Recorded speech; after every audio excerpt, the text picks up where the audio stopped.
India ने अपना T20 world cup squad जो है वो अनाउंस कर दिया और हैरत अंगेज तौर पे एक नाम जो है वो रिजर्व में शामिल है, इंडियन स्क्वाड का हिस्सा नहीं है। जी हाँ, Prince of cricket Gujarat Titans से कैप्टन शुभमन गिल को जो है इंडियन स्क्वाड का हिस्सा नहीं बनाया गया, उनको रिजर्व में डाला गया है। अब उसकी वजह क्या है? उनकी जो रीसेंट परफॉर्मेंस है शायद आईपीएल के अंदर, उसकी बेस के ऊपर उनको इसमें शामिल नहीं किया गया, या यशस्वी जायसवाल को अकोमोडेट करने के लिए उनको नहीं जो है इसमें डाला गया, इस स्क्वाड के अंदर हिस्सा नहीं बनाया गया। बड़ा कंपटीशन था दोनों के दरमियान कि यशस्वी जायसवाल को जो है इंक्लूड किया जाए, ये शुभमन गिल को। यशस्वी जायसवाल ने अभी जो राजस्थान रॉयल की तरफ से खेलते हुए सेंचुरी स्कोर की बड़ी जबरदस्त, तो शायद वो उनको एज देगी, क्योंकि उससे पीछे जितने मैचेस यशस्वी जायसवाल ने खेले हैं उनमें परफॉर्म नहीं कर सके। और शुभमन गिल आल्दो छोटी छोटी परफॉर्मेंसेस उन्होंने दी है, लेकिन कोई बहुत बड़ी इंप्रेसिव जो है ना परफॉर्मेंस उनकी तरफ से देखने को नहीं मिली, और उसके बाद उनको ड्रॉप किया गया इंडियन स्क्वाड से वर्ल्ड कप के लिए, लेकिन यशस्वी जायसवाल को इंक्लूड किया गया। अब देखते हैं कौन से ऐसे नाम है जिन्होंने कमबैक किया और उनकी क्या जगह बनती थी अभी, क्योंकि अभी उन्होंने आईपीएल में कोई बहुत शानदार परफॉर्मेंसेस भी नहीं दी और फिर भी उनको इंडियन स्क्वाड का हिस्सा बनाया गया उनके पास्ट एक्सपीरियंसेस या पास्ट परफॉर्मेंसेस की बेस पे शायद। लेट्स स्टार्ट विद इट, जो 15 रुकनी स्क्वाड है वो क्या अनाउंस हुआ है। कप्तान है जो लीड करेंगे टीम को वो है रोहित शर्मा, उनके साथ ओपनिंग करेंगे यशस्वी जायसवाल। इन दोनों ने आईपीएल के अंदर सेंचुरी स्कोर किया है। उसके बाद वन डाउन पे प्रॉब्लली आपको देखते हुए नजर आएंगे विराट कोहली, जी हाँ, जिसके ऊपर एक फजूल किस्म की बहस होती रही कुछ टाइम पहले तक कि शायद वो वर्ल्ड कप स्क्वाड का हिस्सा नहीं होंगे। ऐसा पॉसिबल नहीं था कि इंडियन स्क्वाड विराट कोहली के बगैर T20 वर्ल्ड कप में जाए। खैर, उसके बाद सूर्य कुमार यादव स्काई। अब बात यह है कि ये बंदा इंजरी से वापस आया है और अभी आईपीएल के अंदर को बहुत अच्छी परफॉर्मेंस अभी नहीं दे रहे, लेकिन फिर भी उनको इंडियन स्क्वाड का हिस्सा बनाया गया, क्योंकि पास में जैसे वो परफॉर्मेंस देते हैं और जो उनका स्टाइल ऑफ क्रिकेट है उसकी बेस पर उनको इस टीम का हिस्सा बनाया गया। और इसकी जगह बहुत और भी प्लेयर थे जो भी परफॉर्म कर रहे हैं। अगर मैं रेयान पराग की बात करूं, शायद उनके साथ ज्यादती भी है कि वो भी स्क्वाड का हिस्सा नहीं बने, लेकिन एक चीज बड़ी इंपॉर्टेंट है कि आईपीएल के अंदर जो भी बैट्समैन परफॉर्म कर रहे हैं,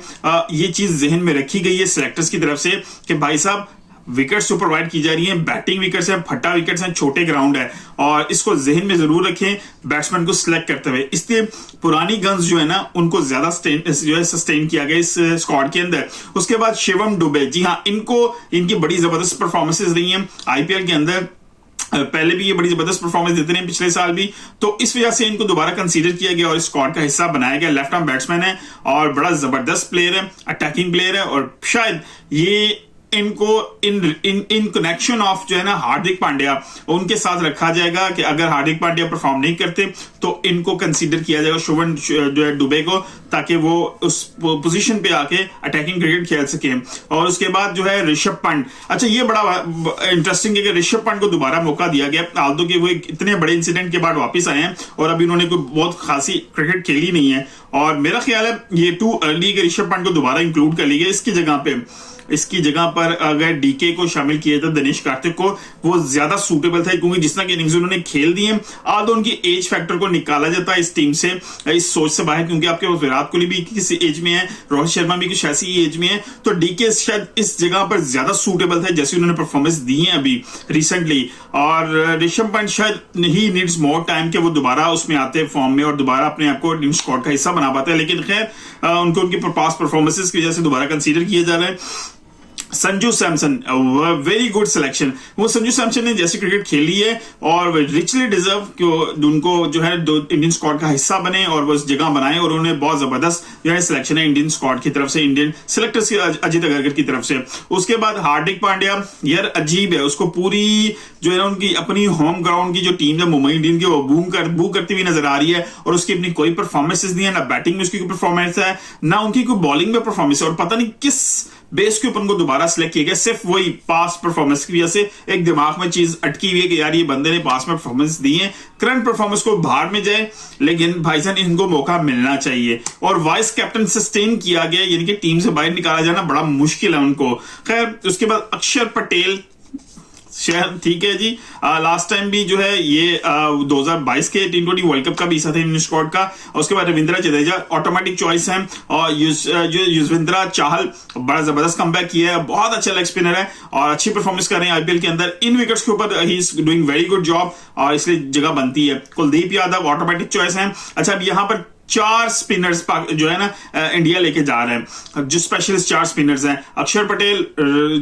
जडेजा और चाहल और उसके बाद कुलदीप यादव, चारों बड़े जबरदस्त स्पिनर्स हैं। और क्योंकि वेस्ट इंडीज की जो विकेट्स हैं वो स्लो विकेट्स हैं, वहां पर स्पिनर्स बड़ा अहम रोल अदा करेंगे। और उसके बाद फास्ट बॉलिंग में अर्शदीप सिंह है, पता नहीं आखिरी ओवर्स में उनको चॉइस मिलेगी कि नहीं मिलेगी, क्योंकि फिर आखिरी ओवर जो है ना बुमराह को या सिराज को, ये दो ही ऑप्शन इंडिया के पास रहेंगी कि लास्ट ओवर्स में कहीं फंसेगा तो बुमराह के साथ जो उनका कंपेनियन होंगे वो मोहम्मद सिराज होंगे। अगर बुमराह को किसी बड़े मैच के अंदर आखिरी ओवर्स के अंदर मार पड़ गई तो सिराज पे प्रेशर डबल हो जाएगा, क्योंकि Arshdeep Singh he is not capable to जो है ना deliver in the last overs. Early overs में अच्छा स्विंग करते हैं, अगेन अच्छा उनका पड़ता है, सीमो के अच्छा अंदर आता है, लेकिन लास्ट ओवर के लिए आपके पास इंडिया के पास चॉइस जो है ना वो बहुत टाइट हो गई है। बुमराह को अगर किसी से मार पड़ गई तो मतलब पूरी इंडियन टीम पे प्रेशर आ जाएगा, सिराज उसको सस्टेन नहीं कर सकेंगे। आईपीएल सीजन का बहुत बुरा जा रहा है, कॉन्फिडेंस लो हुआ होगा, वर्ल्ड कप में जाते हुए देखना पड़ेगा अब क्या सिचुएशन डेवलप होगी। लेकिन इस स्क्वाड के अंदर ऊपर भी कॉम्पैक्ट चीज नजर आ रही है। ऑब्वियसली रोहित शर्मा और यशस्वी जायसवाल और विराट कोहली, तीनों चीजें बड़ी जबरदस्त नजर आ रही हैं। संजू सैमसन को कहां एडजस्ट किया जाएगा और स्काई को कहां पे रखा जाएगा, शिवन दुबे को रखा जाएगा या हार्दिक पांड्या को, तो ये सिलेक्शन तो ऑब्वियसली ऑन द डे जाके आपको चीजें मिलेंगी। लेकिन मुझे फास्ट बॉलिंग पोजीशन में, क्योंकि मोहम्मद शामी अवेलेबल नहीं है, इंजर्ड हैं, तो वो मुझे थोड़ा सा एक लैक लग रहा है, वहां पे थोड़ी सी प्रॉब्लम नजर आ रही है, क्योंकि फास्ट बॉलिंग जो है ना वो एक प्रॉब्लम रहेगी इंडियन स्क्वाड के लिए वर्ल्ड कप के अंदर। लेकिन अगर मैं कंपैरिजन करना चाहूं कि पिछले साल में जो 2022 में वर्ल्ड कप हुआ था और अब वर्ल्ड कप में, इनमें कितने प्लेयर्स जो है वो चेंज हुए, यानी कि अगर मैं देखूं जो 2022 में प्लेयर्स थे और 2024 के अंदर भी उसी वर्ल्ड कप में प्लेयर हैं, वो कितने प्लेयर हैं, तो वो रोहित शर्मा भी थे 2022 में, विराट कोहली भी थे, सूर्य कुमार यादव भी थे,